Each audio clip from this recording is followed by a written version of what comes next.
Monsieur, bonsoir. Maître Kassiki à l'appareil. J'espère que vous vous portez tous bien.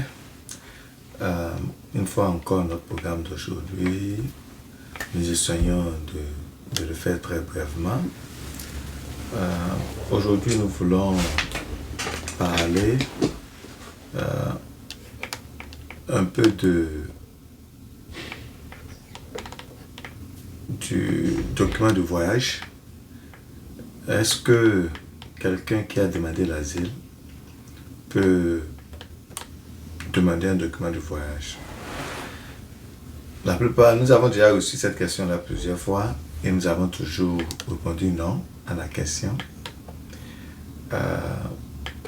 La simple raison de répondre non à la question, c'est juste pour quand même essayer de faire beaucoup attention par rapport à ces histoires pareilles. Vous savez, tout ce que nous appelons permis de voyage, qui n'est pas la green card, c'est toujours risqué. Et la plupart du temps, pour tous ceux qui l'ont déjà eu une fois, ils disent toujours dans le document du permis de voyage qu'on vous donne qu'il n'y a pas de garantie à ce que vous soyez autorisé à rentrer aux États-Unis. Donc c'est pourquoi il faut beaucoup faire attention. La réponse directe à la question de savoir si quelqu'un qui a un dossier d'asile pendant peut demander le permis de voyage, la réponse en réalité c'est oui. La personne peut demander un permis de voyage. Maintenant, il y a deux problèmes qui se posent avec ce genre de permis de voyage qui font que c'est carrément mieux de rester à l'écart de ça. Le premier problème, c'est que vous ne pourrez pas retourner dans votre pays d'origine, ou du moins le pays où vous pensez que vous êtes menacé. Le second problème, c'est que, comme je l'ai dit tantôt, on peut ne pas vous autoriser à retourner aux États-Unis.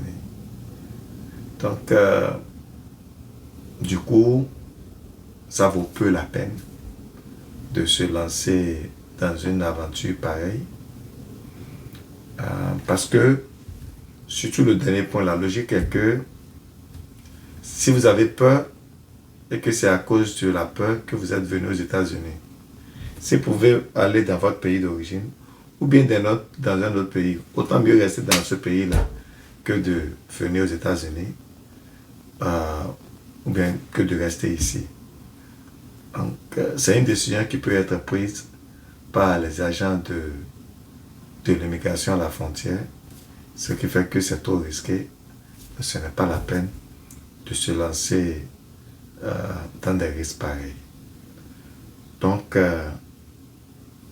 en conclusion, c'est que permis de voyage, oui, c'est possible pour ceux qui ont reçu l'asile, mais c'est très décourageant et c'est très dangereux. Et ce qui fait que ça ne vaut pas la peine de s'y approcher. Ce serait tout pour aujourd'hui. Merci beaucoup pour votre attention. Et nous allons vous voir la prochaine. Merci.